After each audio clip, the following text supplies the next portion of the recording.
Перережем ленточку? Да.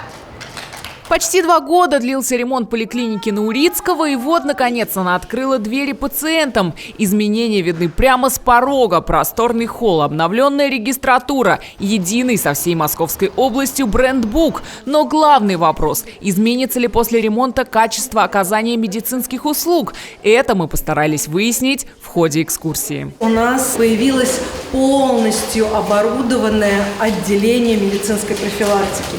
Теперь диспансеризацию, и мы можем этим гордиться, законченный цикл мы можем предложить в течение максимум 2 часов, как это и должно быть.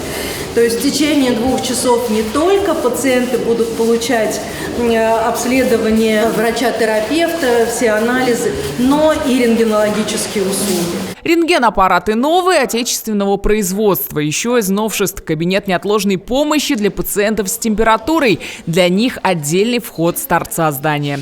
Все кабинеты теперь сформированы по принципу оказания медицинской помощи. Вот это хирургический блок. Здесь принимают хирурги, травматологи, у которых свой ультразвуковой кабинет. Свои процедурная и перевязочная. Плюс у нас сформировался отдельный терапевтический блок со своим процедурным кабинетом, и каждый врач-терапевт получил свой отдельный кабинет. Теперь не нужно быстро освобождать кабинет, а есть возможность поработать с медицинской документацией после окончания приема. Отдельный блок врачей узких специалистов, отдельно диагностический блок, но и еще немножко и будет отдельно стоматологический блок. Стоматологию планируют открыть через 2 недели, поскольку здание отремонтировали позже установленного срока из-за ошибок строителей. Руководство больницы до последнего не знало, когда запустится новая поликлиника.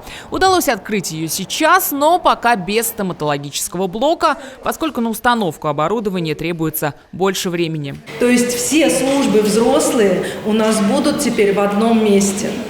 3-й этаж. Там будет располагаться и протезно-ортопедическое отделение врачей-стоматологов, и терапевтическая и хирургическая служба врачей-стоматологов.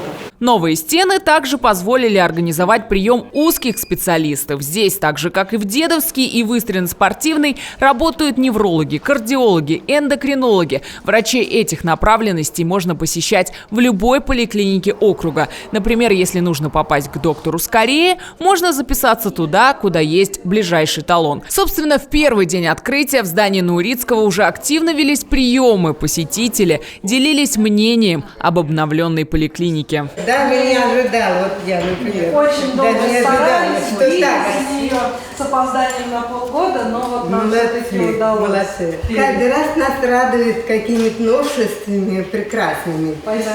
Для улучшения качества и травматолога в данном случае. К слову, пациенты в сети писали, что новые стены – это, конечно, хорошо, но будет ли хватать специалистов? По словам главврача больницы Натальи Шоковой, укомплектованность кадрами сейчас составляет 91%.